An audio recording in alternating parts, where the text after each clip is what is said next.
오늘 일단 재판에서 오전에 그 증인 신문했던 내용 좀 일단 설명 좀 부탁 좀 먼저 드릴게요.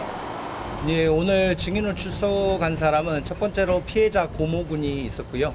그리고 나머지는 유가족 두 분, 어머님, 아버님이 이제 출석해서 증인으로 증언하였습니다.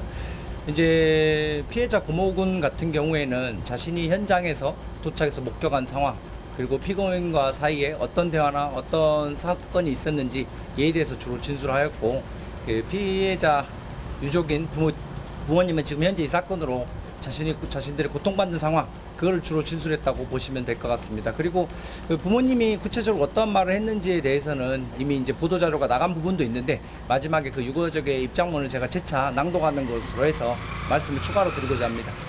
네. 그 부모분 같은 경우 오늘 좀 나오기가 힘들었을 수도 있겠는데 오늘 뭐 혹시 뭐 심정이랄지 이 친구 어떤 상태랄지 뭐 이런 것들 좀 구체적으로 말씀해 주실 수 있습니까? 당연히 약간 미성년자이다 보니까 법정에 나와서 진술하는 것 자체에 좀 큰 부담을 느꼈던 것으로 보이고, 어찌됐든 그 당시에 있었던 이제 목숨의 위협을 느끼는 급박한 상황이 있었기 때문에 그걸 좀 쉽게 진술하지는 못했습니다. 예. 그리고 이제 본인의 말에 따르더라도 그 당시에 좀 급박한 상황들, 이런 것들이 좀 느껴지긴 했습니다. 그 오늘 진술한 내용 자체가 재판에 어떤 영향을 줄 수 있는 부분이랄지 아니면 뭐 새로 나온 내용이랄지 뭐 이런 것들이 좀 있나요? 없어요? 좀 보시기에. 사실 새로운 내용인 데는 조금 이제 생각이 다를 것 같은데요. 근데 이제 제가 피해자 고모군의 증언을 보면서 느낀 부분 중에 하나는, 이제 공소장에도 좀 중복돼서 기재되어 있습니다만, 증인 고모군이 현장에 도착했을 당시에 제일 강조했던 것이 피고인이 퇴원했다는 겁니다. 전혀 당황하지 않고 자신에게 119 신고를 해줄 수 있겠냐라고 부탁을 하였고, 이제 무슨 일 때문에 죄송합니다. 정정하도록 하겠습니다. 그 피고인과 조우한 상황에서 이제 피고인이 고모군에게 핸드폰을 달라고 요청했고, 무슨 일 때문에 그러냐 하니까 이제 119 신고를 위해서 그런다. 119 신고를 대신 해줄 수 있겠냐 해가지고 이제 피해자 고모군이 결국에 이제 119 신고를 하려고 이제 고개를 숙이면서 핸드폰을 받습니다. 근데 그 순간에 갑자기 이제 공격했다는 면이 하나가 제일 중요했던 것 같고요. 또 그 이후에도 어찌됐든 이제 거칠게 몸싸움을 이어나갔고, 그 중에서도 이제 목숨에 가장 위협이 되는 이 목 부위를 공격했다는 점이 좀 포인트였지 않나 싶습니다. 그런 증언들을 들으면서 장윤기의 태도 혹시 어땠습니까? 약간 이제 오해가 있었던 것 같은데요. 오늘 제가 목격한 피고인의 모습은 시종일관 고개를 숙이고 있긴 했었는데, 일단 증인들이 증언을 할 때에는 퇴정한 상태였기 때문에 그때 당시에는 피고인의 모습을 확인할 수는 없었습니다. 그 오늘 검찰 측에서 새로 제시한 증거에 대해서 장윤기 측에서 그 당시 고등학교 때 나눈 대화에 관련돼서 증거 조사가 있었는데, 오후에 증거 조사에서 그 증거로 채택됐는지 여부에 대해서는 좀 설명해 주시죠. 사실 지난 기일에 피고인의 변호인이 동의하지 않는다는 부분에 대해서만 부동의한 상태가 됐고, 나머지에 대해서는 증거 능력이 있다는 의미로 동의가 다 된 상태입니다. 다만 그 증거를 어떤 성적인 목적, 이제 공소사실과 연관이 있다고 볼 것인지 아니면 없다고 볼 것인지, 이러한 차원에서 이제 피고인의 변호인 입증 취지를 부인한 상태입니다. 예. 오전에 아까 변호인 얘기로는 그 당시에 친구들과의 대화에 끼어서 했다라는 내용이 돼 있었는데, 그 내용에 관련돼 가지고는 뭐 따로 뭐 없었나요? 네, 특별한 공방을 주고받지는 않았고요. 오전에 피고인의 변호인이 밝힌 바 그대로입니다. 피고인이 그러한 대화를 이제 지인과 했던 것은 맞으나, 어떤 피고인의 평소 고등학교나 이렇게 중학교 때 품행을 고려했을 때 어떤 장난스레 주고받았던 것이지, 어떤 그 자체가 피고인의 왜곡된 성인식을 보여주는 건 아니다. 이 사건과 관련이 있다고 보이지는 않는다. 이런 취지였습니다. 거기에 대해서는 변호인 입장은 어떠십니까 지금? 사실 어쨌든 증거에 동의하고 그 증거를 놓고 어떤 방향으로 볼 것인지, 과연 그 대화가 어떤 취지로 이루어질 것인지는 이제 보는 사람마다 견해가 다를 것 같습니다. 피고인의 변호인 입장으로서는 이제 그렇게 주장하는 게 어느 정도 이해는 되지만, 저희 피해자 측 대리인단으로서는 그렇게 인정하기는 어렵고, 전형적으로 피고인의 성인식이 왜곡되었다는 점을 보여주는 하나의 단편적인 모습이라고 생각합니다. 증거로 채택돼야 한다는 취지인가요? 네, 당연히 증거로 채택되어야 한다는 입장이고, 증거로 채택된 상황입니다. 혹시 추가 질문 있으신가요? 질문 하나 드리겠습니다. 이런 상황에서 증거 일부의 취지를 부인한다는 것은 제 생명을 낮추려고 한다던가 의도가 있다고 보시는지 궁금합니다. 네, 그렇습니다.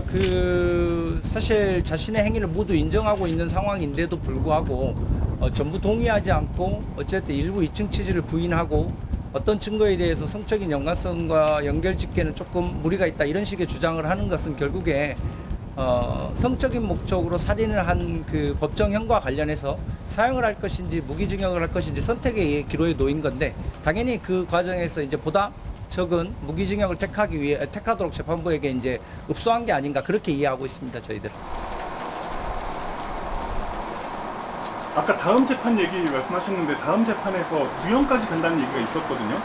다음 재판 거기까지 갈 건 것 같아요. 네, 뭐 8월 31일 14시 오후 2시가 될 건데요. 주로 진행되기로 예정된 부분은 일단 피고인 신문이 예정되어 있습니다.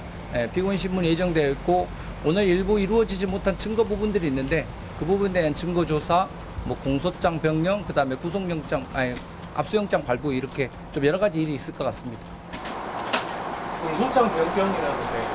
이제 아직도 저희 서면으로 명확히 확인해 보지 못해서 조금 부정확할 수는 있는데요.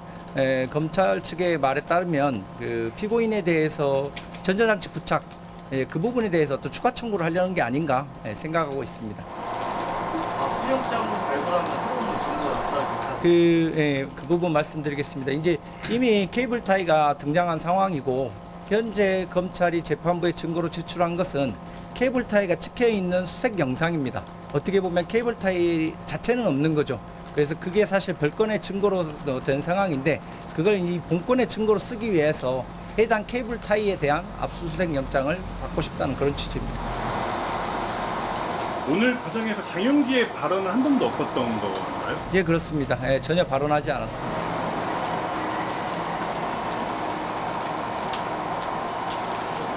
장윤기의 과거 발언들 중에 혹시 지금까지 공개 안 됐던 발언이 오늘 증거로 공개된 게 좀 있습니까? 이제 장윤기의 직접적인 발언, 이제 공개되지 않는 새로운 발언은 없었던 것으로 생각이 됩니다. 다만 이제 오후 재판 과정에서 주로 전체적인 증거 조사가 이루어졌습니다만 사실 새로 증거로 제출된 부분들은 결국에 피고인의 왜곡된 성 인식을 보여주는 자료들이 대부분이었습니다. 이제 뭐 그러한 자료에는 대표적으로 이제 피고인이 자신의 지인들과 차량에 동승해서 나눈 대화가 이제 블랙박스 영상에 녹음된 게 있는데요. 그 녹음을 자신의 핸드폰으로 이렇게 주기적으로 이동한 이제 그런 영상들이 있었습니다. 뭐 이 영상에 대해서 이 녹음에 대해서 여러 의도가 있을 수 있겠지만 저희들로서는 이제 자신이 차량에 동승해서 대화를 나눈 여성들을 특정하고 그 여성들의 녹음 파일을 이렇게 매번 자신의 핸드폰으로 옮긴 것은 어쨌든 어떤 성적인 모습, 왜곡된 성인식을 보여준다 그렇게 판단하고 있습니다. 구체적으로 어떤 영상이고 어떤 부분이요? 사실 영상 녹음의 내용은 평이합니다. 그냥 여성과 나눈 일상 대화입니다. 근데 어찌됐든 그것을 블랙박스 안에 그대로 두지 않고 자신의 핸드폰에 옮겨서 별도로 보관하고자 했던 것이죠. 그럼 저희들로서는 그 보관의 의도가 무엇인지를 이제 추단할 수밖에 없는 것이고 그것도 결국에 평소 자신이 갖고 있는 왜곡된 성에서 비롯된 것이다. 이렇게 보고 있는 것입니다. 그리고 또 저희가 전체 블랙박스 영상을 본 건 아니기 때문에 좀 추정하기는 어렵습니다. 그리고 목소리만 들어서 이게 동일인인지 타인인지 좀 알기 어려운 상황입니다. 최소한 복수입니까? 예, 복수는 맞을 것 같습니다. 그 외에도 왜곡된 성인식을 보여줄 수 있을 만한 그런 발언들 좀 종합해 본다면 뭐 어떤 일이 좀 구체적으로 소개해 주시죠. 일단은 왜곡된 성인식을 보여줄 수 있는 또 다른 자료를 예시로 들어보자면은 이제 아동센터에서 근무할 당시에 그 당시에 있었던 물건들이나 이런 것들 혹은 메모 이런 것들을 살펴보면 특정 피해 여성들을 약간 도구나 성적 대상화해서 일부 행위를 한 것들이 있습니다. 근데 이제 다만 여기서 그것을 말씀드리지 못한 이유는 그게 이제 구체화되면 약간 제2차 피해가 있을 수 있어서 부득이 이제 해당 발언이나 해당 내용을 좀 구체적으로 공개하기는 어려움이 있습니다. 혹시 또 다른 뭐 발언들이 있나요? 지금까지 나왔던 내용도 괜찮은데 종합해 본다면 제가 재판장에서 증거조사하면서 본 영상 중에 특별히 기억나는 대사가 있거나 그렇지는 않습니다. 주로 영상이긴 하지만 어떤 피고인의 행위들이 주를 이룬다고 보시면 될 것 같습니다. 오전에 저희한테 그 배포된 문자가 그 자료 보면요, 이거 대법원 양형 기준에 따라 사형에 해당된다라고 하시는 제목이 있잖아요. 예. 유사한 사례로 검토했던 사건인가요? 아닙니다. 이제 유사한 사례로 검토해서 주장한 건 아닙니다. 유사한 사례가 있고 없고를 떠나서 어찌됐든 대법원이 일정한 양형 기준을 설치해 놓고 있고 본 사건을 그 양형 기준에 비추어 보았을 때 계획적인 살인범행, 잔혹한 범행 수법, 반성 없는 등 어쨌든 요소가 가중 요소가 중첩되기 때문에 사형의 결론에 이르러야 된다는 취지입니다.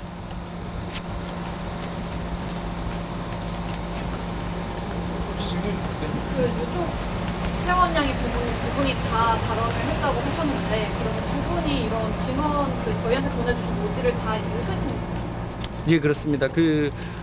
원래는 두 분 중 한 분만 이제 증언을 하기로 했었는데 결국에 재판부가 양해해 주셔서 결국에 두 분 다 증인으로서 증언을 했고 결국에 그 주요 내용은 어쨌든 현재 자신들이 겪고 있는 고통을 보여주는 것인데요.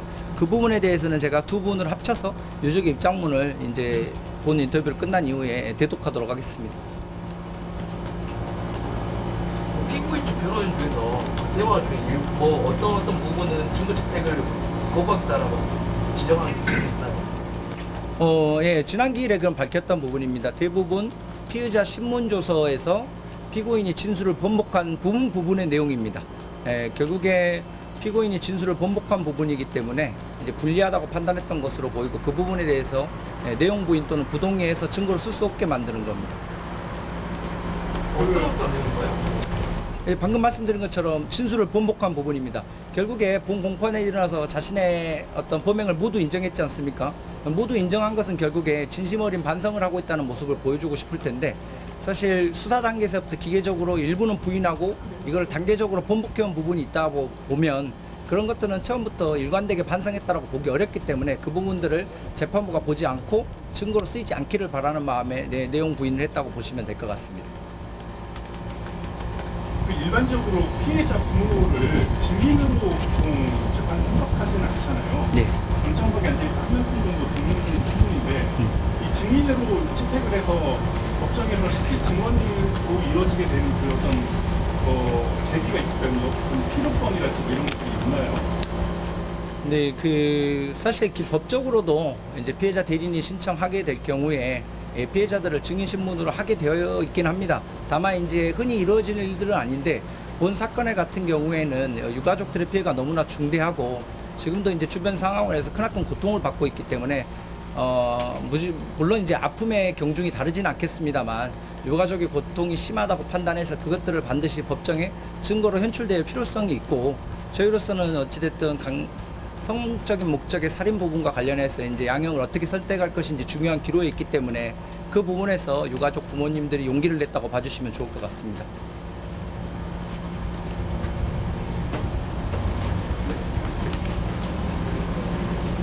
입장문을 대독하도록 하겠습니다.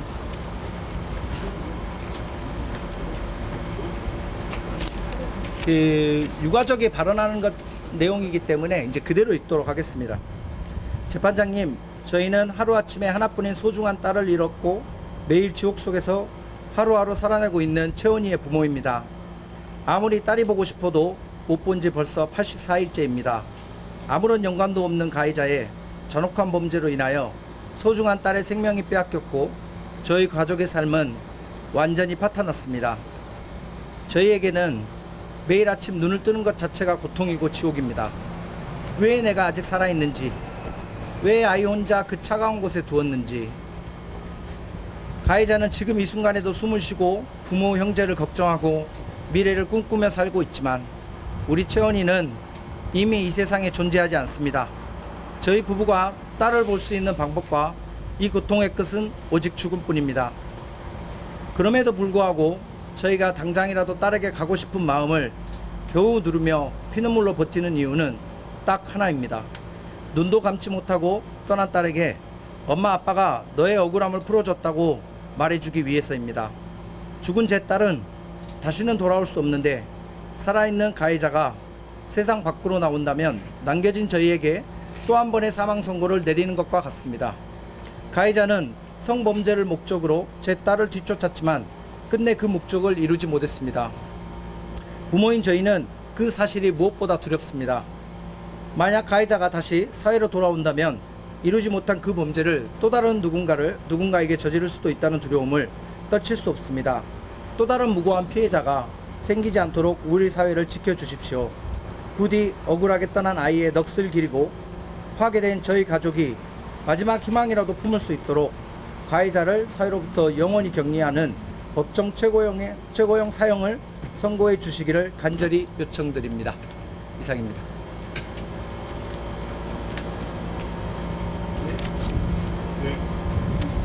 여기까지 하면 될까요? 네. 주시겠어요?